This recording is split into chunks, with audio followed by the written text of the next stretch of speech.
सर्वांना नमस्कार. ज्ञानसाधना मीडियामध्ये आपणा सर्वांचं मनापासून हार्दिक हार्दिक स्वागत.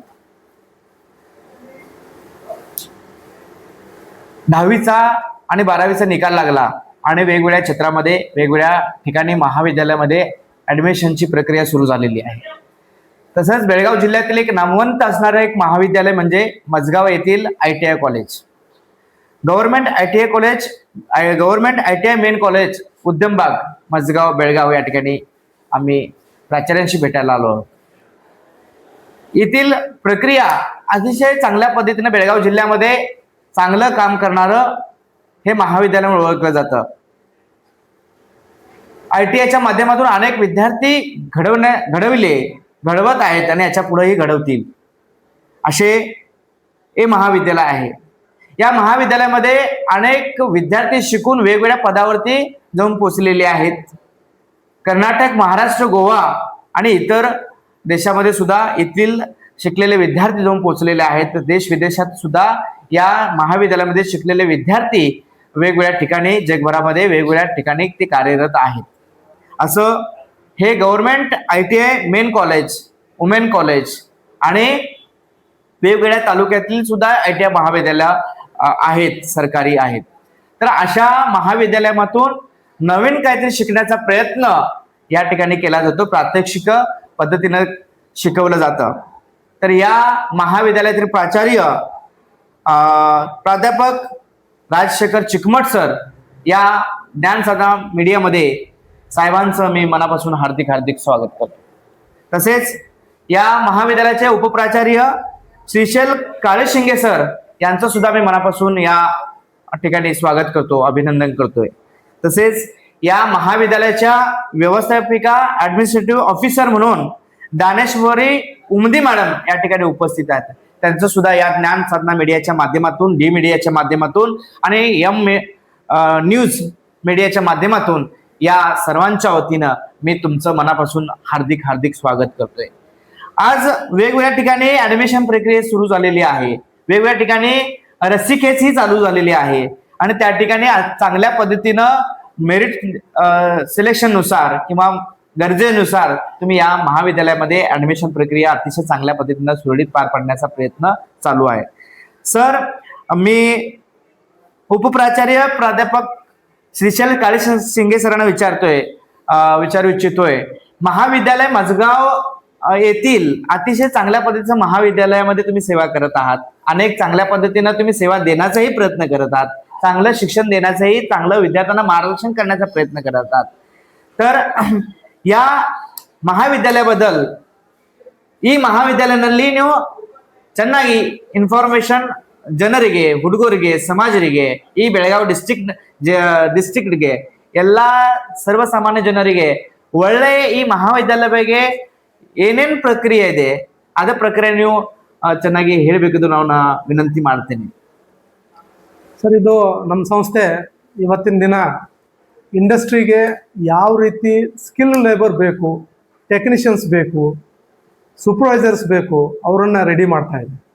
ಅದಲ್ಲದೆ ದೇಶದಲ್ಲಿ ವಿದೇಶದಲ್ಲಿ ನಮ್ಮ ಹುಡುಗರೆಲ್ಲ ಇವತ್ತಿನ ದಿನ ಸೆಲೆಕ್ಟ್ ಆಗಿ ಹೋಗ್ತಿದ್ದಾರೆ. ಜಪಾನ್ ಹೋಗ್ತಿದ್ದಾರೆ, ಜರ್ಮನ್ ಹೋಗ್ತಿದ್ದಾರೆ, ಸೌದಿ ಅರೇಬಿಯಾ ಹೋಗ್ತಿದ್ದಾರೆ, ತುಂಬ ಕಡೆ ಹುಡುಗರೆಲ್ಲ ಹೋಗ್ತಾ ಇದ್ದಾರೆ. ಇವತ್ತಿನ ದಿನ ಬೇಸಿಕ್ ಆಗಿ ನಾವು ಬೇಸಿಕ್ ನಾಲೆಜನ್ನು ಇಲ್ಲಿ ಕೊಡ್ತೀವಿ. ಆಮೇಲೆ ಇಂಡಸ್ಟ್ರಿಗೆ ಹೋದ್ಮೇಲೆ ಅಲ್ಲಿ ಟೆಕ್ನಿಕಲ್ ಅಲ್ಲಿ ಅವರು ಸ್ಕಿಲ್ಲನ್ನು ಪಡಿತಾರೆ. ಆಮೇಲೆ ಅವ್ರಿಗೆ ಒಂದು ಎಕ್ಸ್ಟರ್ನಲ್ ಡಿಪ್ಲೊಮಾ ಮಾಡಲಿಕ್ಕೂ ಅನುಕೂಲ ಇದೆ. ಅದಲ್ಲದೆ ಈ ITI ಮುಗಿಸಿ ಮತ್ತೆ ಡಿಪ್ಲೊಮಾನು ಮಾಡ್ಬೋದು. ಅವ್ರಿಗೆ ಎರಡೂ ಅವಕಾಶ ಇದೆ. ಯಾರಿಗೆ ಇಮಿಡಿಯೇಟ್ ಆಗಿ ಜಾಬ್ ಸೆಲೆಕ್ಷನ್ ಮಾಡ್ಕೋಬೇಕು ಅವರು ಜಾಬ್ ಹೋಗ್ತಾರೆ, ಇಲ್ಲ ಅಪ್ರೆಂಟಿಸ್ ಮಾಡ್ತಾರೆ. ಇಲ್ಲ ಯಾರಿಗೆ ಇನ್ನೂ ನಾನು ಮನೆ ಕಡೆ ಫೈನಾನ್ಷಿಯಲ್ ಚೆನ್ನಾಗಿದೆ, ನಾವು ಇನ್ನು ಓದಬೇಕು ಅನ್ನೋರು ಯಾರಿದ್ದಾರೆ ಅವರೆಲ್ಲ ಡಿಪ್ಲೊಮಾ ಜಾಯ್ನ್ ಆಗ್ತಾರೆ. ಸೊ ಅಲ್ಲಿ ಏನಂತಂದರೆ ನಮ್ಮ ITIನಲ್ಲಿ ಪಾಸ್ ಆದ ಮಕ್ಕಳಿಗೆ ಲ್ಯಾಟ್ರಲ್ ಎಂಟ್ರಿ ಕೊಡ್ತಾರೆ. ಸೊ ಆ್ಯಕ್ಚುಲಿ SLC ಆದಮೇಲೆ 3 ವರ್ಷ ಇರ್ತದೆ ಡಿಪ್ಲೊಮಾ. ಅಲ್ಲಿ ಹೋದ್ಮೇಲೆ 2 ಇಯರ್ಸಲ್ಲಿ ಅವರು ಡಿಪ್ಲೊಮಾ ಮಾಡ್ಬೋದು. ಸೊ ಹೆಚ್ಚಿನ ವಿದ್ಯಾಭ್ಯಾಸ ಮಾಡಿ ಒಳ್ಳೆ ಪೋಸ್ಟಲ್ಲಿ ಸೆಲೆಕ್ಟ್ ಆಗುವಂಥ ಒಂದು ಅವಕಾಶ ಇದೆ. ನಮ್ಮಲ್ಲಿ ಇಲ್ಲಿ ಇರುವಂಥ ಎಲ್ಲ ಟೀಚಿಂಗ್ ಸ್ಟಾಫ್ ಏನದ ಅಂದರೆ ಎಕ್ಸ್ಪರ್ಟ್ಸ್ ಇದ್ದಾರೆ, ತುಂಬ ಎಕ್ಸ್ಪೀರಿಯನ್ಸ್ ಇದೆ. ಆಮೇಲೆ ಎಲ್ಲ ಮಲ್ಟಿ ಸ್ಕಿಲ್ ನಮ್ಮಲ್ಲಿ ಇರೋದ್ರಿಂದ ನಾವು ಶಾರ್ಟ್ ಟರ್ಮಲ್ಲಿ ಲಾಂಗ್ ಟರ್ಮಲ್ಲಿ ಎಲ್ಲ ಮಕ್ಕಳಿಗೆ ಎಲ್ಲ ರೀತಿಯಾಗಿ ಟ್ರೈನಿಂಗ್ ಕೊಡ್ತಾ ಇದ್ದೀವಿ. ಆಮೇಲೆ ನಮ್ಮಲ್ಲಿ ರಿಸಲ್ಟ್ ಕೂಡ ಚೆನ್ನಾಗಿದೆ, ಪ್ಲೇಸ್ಮೆಂಟ್ ಕೂಡ ಚೆನ್ನಾಗಿದೆ. ತುಂಬ ಕಂಪ್ನಿದವರು ನಮ್ಮಲ್ಲಿ ಬಂದ್ಬಿಟ್ಟು ಬಿಫೋರ್ ಎಕ್ಸಾಮನೇ ಅವರಿಗೆ ಅಪಾಯಿಂಟ್ಮೆಂಟ್ ಲೆಟರ್ ಕೊಟ್ಟು ಹೋಗ್ತಾರೆ ಹುಡುಗರಿಗೆ. ಈ ರೀತಿ ಫೈನಾನ್ಷಿಯಲಿ ಅವರು ಒಂದು ಉತ್ತಮ ರೀತಿಯಲ್ಲಿ ಅವ್ರ ಜೀವನವನ್ನು ಮಾಡ್ಕೋತಿದ್ದಾರೆ.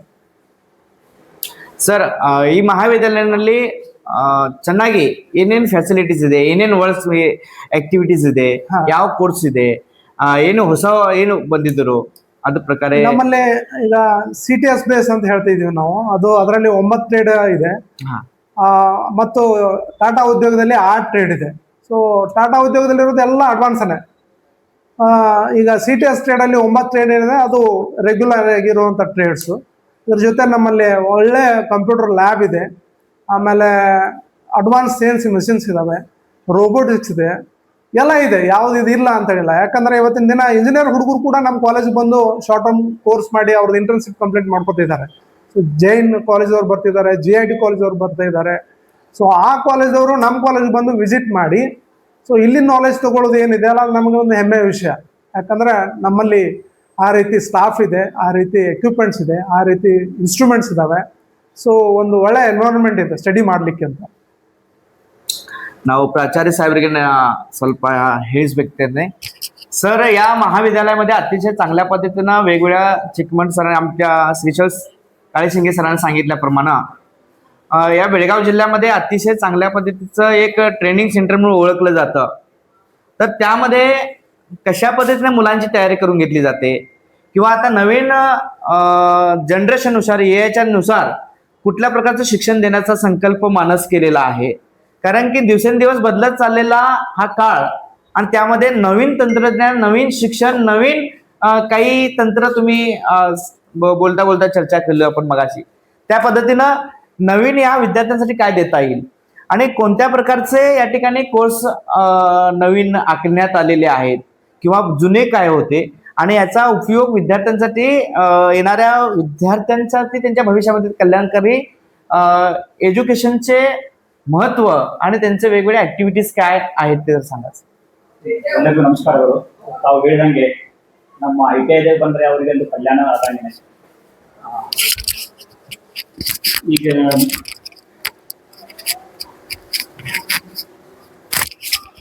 ಈಗ ಮೊದಲನೇದಾಗಿ ನಮ್ಮ ಬೆಳಗಾವಿ ಜಿಲ್ಲೆಯಲ್ಲಿ ಒಟ್ಟು 15 ಸರ್ಕಾರಿ ITIಗಳು, 8 ಅನುದಾನಿತ ITIಗಳು, ಸುಮಾರು 95 ಖಾಸಗಿ ಕಾಲೇಜುಗಳಿದಾವೆ. ಸೊ ಈಗ ನಮಗೆ ಪ್ರವೇಶ ನಾವು ಪ್ರಾರಂಭ ಮಾಡಿದ್ದು 15 ಗೌರ್ಮೆಂಟು, ನಂತರ 8 ಗ್ರ್ಯಾಂಟ್ ಇನ್ ಏಡ್ಗೆ. ಸೊ ಇಲ್ಲಿ ಏನಾಗಿದೆ ಅಂದರೆ ನಮಗೆ ಬೆಳಗಾವಿ ನಮ್ಮ ಸಿಟಿಯಲ್ಲೇ 2 ಗೌರ್ಮೆಂಟ್ ಅದಾವೆ. ಖಾನಾಪುರದಲ್ಲಿದೆ, ಕಿತ್ತೂರದಲ್ಲಿದೆ, ನೇಸರ್ಗಿಯಲ್ಲಿದೆ, ಸೌದತ್ತಿ, ರಾಮದುರ್ಗ್, ಅತನಿ, ರಾಯಬಾಗ್, ಚಿಕ್ಕೋಡಿ, ಅಕ್ಕೋಳ್, ನಿಪ್ಪಾಣಿ, ಪ್ರತಿಯೊಂದು ಹೆಚ್ಚು ಕಡಿಮೆ ತಾಲೂಕಿಗೆ 1 ಅಥವಾ 2 ಕಾಲೇಜುಗಳಿದಾವೆ. ನಂತರ ಗ್ರ್ಯಾಂಟ್ ಇನ್ ಏಡು ಉಗಾರ್ಪುರದಿಂದ ಹಿಡಿದು ಇಲ್ಲಿ ನಮಗೆ ಬರ್ತೇಶ್ ಇರ್ಬೋದು, ಸ್ವಾಮೀಜಿ ನಾಗನೂರು ಸ್ವಾಮೀಜಿ ಅವ್ರ ಕಾಲೇಜ್ ಇರ್ಬೋದು, ಇಸ್ಲಾಮಿಯಾ ಇರ್ಬೋದು, ಅಥವಾ ಅಲ್ಲಂಪ್ರಭು ITI ಚಿಕ್ಕೋಡಿಯಲ್ಲಿ ಇರ್ಬೋದು, ನಿಪ್ಪಾಣಿಯಲ್ಲಿ ಇದಾವೆ ಮರಾಠ ಮಂಡಳ. ಸೊ ಇಲ್ಲೆಲ್ಲಾಗಿಗೆ ಅಡ್ಮಿಷನ್ ಸ್ಟಾರ್ಟ್ ಆಗಿದೆ. ಸೊ ಹಂಗೆ ನೋಡಿದ್ರೆ ನಮಗೆ 8ನೇ ತಾರೀಕಿಗೆ ಅಡ್ಮಿಷನ್ ನಾವು ಕ್ಲೋಸ್ ಮಾಡ್ತಾ ಇದ್ದು. ಆನ್ಲೈನಲ್ಲಿ ಅಪ್ಲಿಕೇಶನ್ನು ಇಲ್ಲೇ ಮೆರಿಟ್ ಮೇಲೆ ಅಡ್ಮಿಷನ್ ಆಗ್ತವೆ. ಸೊ ಯಾವ ರೀತಿ ನಾವು CETಯಲ್ಲಿ ಅಡ್ಮಿಷನ್ ಆಗ್ತಲ್ಲ ಹಂಗೆ ಅಪ್ಲಿಕೇಶನ್ ಹಾಕಬೇಕು ಹುಡುಗರು. ಸೊ ಭಾಳ ಜನರಿಗೆ ಹುಡುಗರು ಎಲ್ಲಿಂದ ಬರ್ತಾರೆ ಅಂತಂದರೆ, ಈಗ ಹಳ್ಳಿಯಿಂದ ಯಾವುದೋ ಒಬ್ಬ ಗೋಕಾಕದವ್ರು ಇಲ್ಲಿ ಬಂದು ಅಡ್ಮಿಷನ್ ಮಾಡೋದು, ಎಲ್ಲಿ ಬೇಕಾದಲ್ಲಿ ಅಡ್ಮಿಷನ್ ಮಾಡ್ಕೋಬೋದು, ಎಲ್ಲಿ ಬೇಕಾದಲ್ಲಿ ಅವ್ರು ಅಪ್ಲೈ ಮಾಡ್ಬೋದು. ಸೊ ಈಗ ಗೋಕಾಕದಲ್ಲಿ ಒಬ್ಬ ಹುಡುಗಿದ್ದವನು ಬೆಳಗಾವದಲ್ಲಿ ಕಲಿಬೇಕಿತ್ತಂದ್ರೆ ಅಲ್ಲೇ ಕುಂತ ಅವನು ಅಪ್ಲೈ ಮಾಡ್ಬೋದು, ಅಲ್ಲೇ ಅವನು ಡಾಕ್ಯುಮೆಂಟ್ ವೆರಿಫಿಕೇಶನ್ ಮಾಡ್ಬೋದು. ಅವನಿಗೆ ಒಂದು ಮೆಸೇಜ್ ಹೋಗ್ತದೆ. ಸೊ ಸ್ಟೇಟ್ ಲೆವೆಲ್ದಲ್ಲಿ ನಮಗೆ ಅಡ್ಮಿಷನ್ ಪ್ರೊಸೆಸ್ ಇರೋದ್ರಿಂದ ಅವ್ರಿಗೊಂದು ಮೆಸೇಜ್ ಹೋಗ್ತದೆ, ಇಲ್ಲಪ್ಪ ನಿನಗೆ ಇಂಥ ಟ್ರೇಡ್ ಬೇಕಾಗಿತ್ತು, ನಿನಗೆ ಎಲೆಕ್ಟ್ರಿಷಿಯನು ಪಿಟ್ಟರ್ ನಿನಗೆ ಕೊಟ್ಟಿದ್ದೇವೆ, ಸೊ ಅಲ್ಲಿ ಹೋಗಿ ಅಡ್ಮಿಷನ್ ಅಂತ ಅವ್ರಿಗೆ ಮೆಸೇಜ್ ಹೋಗ್ತಾರೆ. ಅವ್ರು ಬಂದಿಲ್ಲೇ ಅಡ್ಮಿಷನ್ ಮಾಡ್ಕೋಬೇಕು. ಸೊ ತಾವು ಹೇಳ್ದಂಗೆ ಈಗ ಅಡ್ವಾನ್ಸ್ಡ್ ಕೋರ್ಸ್ಗಳು, ಸೊ ಟೆಕ್ನಾಲಜಿ ಚೇಂಜ್ ಆಗ್ತಾ ಇದೆ. ಸೊ ಟೆಕ್ನಾಲಜಿ ಚೇಂಜ್ ಆದಂಗೆ ನಮಗೆ ಲೇಟೆಸ್ಟ್ ಟೆಕ್ನಾಲಜಿಯನ್ನು ನಾವು ಅವ್ರಿಗೆ ಕಲಿಸ್ಬೇಕಾಗಿದೆ. ಸೊ ಅದೇ ಸಲುವಾಗಿ ನಾವು ಏನು ಮಾಡಿದ್ದೇವೆ, ಈಗ ಟಾಟಾ ಅಂತಂದರೆ ಉದ್ಯೋಗ ಟ್ರೇಡ್ಸ್ ಅಂತ ಇಂಪ್ಲಿಮೆಂಟ್ ಮಾಡಿದ್ದೇವೆ. ಸೊ ಬೆಳಗಾಮದಲ್ಲಿ ಅಂತ 5 ಕಾಲೇಜಲ್ಲಿ ಮಾಡ್ತಿದ್ದೇವೆ. ಸೊ ಇಲ್ಲಿ ನಮ್ಮಲ್ಲಿದೆ, ಸೊ ಇಲ್ಲೇ ಬದಿಗಿದ್ದು ವುಮನ್ಸ್ ಕಾಲೇಜಲ್ಲಿದೆ, ರಾಮದುರ್ಗದಲ್ಲಿದೆ, ಸದಲ್ಗಾದಲ್ಲಿದೆ, ಚಿಕ್ಕೋಡಿಯಲ್ಲಿದೆ. ಸೊ ಈ ಕಾಲೇಜಲ್ಲಿ ನಮಗೆ ಏನು ಮಾಡಿದ್ದಾರೆ, ಟಾಟಾ ಕಂಪ್ನಿಯವರು ಉದ್ಯೋಗದಲ್ಲಿ ಸುಮಾರು ಒಂದು 6 ಹೊಸ ಟ್ರೇಡ್ಸ್ಗಳನ್ನ ಕೊಟ್ಟಿದ್ದಾರೆ ಲೇಟೆಸ್ಟ್ ಈಗ. ಸೊ ಈಗ ತಮಗೆ ಸಿಂಪಲ್ ಆಗಿರ್ಬೇಕಿತ್ತಂದರೆ ಈಗ ಎಲೆಕ್ಟ್ರಿಕಲ್ ವೆಹಿಕಲ್ಸ್ ಬರ್ತಿದ್ದಾವೆ. ಸೊ ತಾವು ಗೊತ್ತಿದ್ದಂಗೆ ಈಗ ಪೆಟ್ರೋಲು, ಡೀಸೆಲು ಅಂತೆಲ್ಲ ಸಮಸ್ಯೆಗಳು ಬರೋದ್ರಿಂದ ಸೊ ಹೆಚ್ಚೆಚ್ಚು ನಾವು ಎಲೆಕ್ಟ್ರಿಕಲ್ ವೆಹಿಕಲ್ಸನ್ನು ಯೂಸ್ ಮಾಡ್ತಿದ್ದೇವೆ. ಸೊ ಈಗಿನ ನಮ್ಮ ಹುಡುಗರಿಗೆ ಆ ಎಲೆಕ್ಟ್ರಿಕಲ್ ವೆಹಿಕಲ್ಸ್ದಲ್ಲಿ ಏನು ಟ್ರೈನಿಂಗ್ ಬೇಕು, ಸೊ ಏನಾರು ರಿಪೇರಿ ಬಂದರೆ ಯಾವ ಟೈಪ್ ರಿಪೇರಿ ಮಾಡಬೇಕು, ಏನು ಮಾಡಬೇಕು ಅದ್ರ ಬಗ್ಗೆ ಟ್ರೈನಿಂಗ್ ಕೊಡ್ತೇವೆ.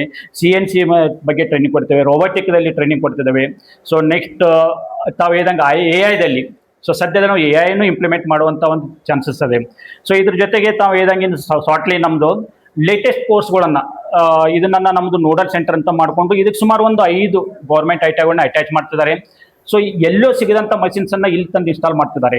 ಸೊ ಮೋಸ್ಟ್ಲಿ ಅದು ಇನ್ನು ಡಿಸೆಂಬರು ಆಗಸ್ಟಿಂದ ಸ್ಟಾರ್ಟ್ ಆಗ್ಬೋದು.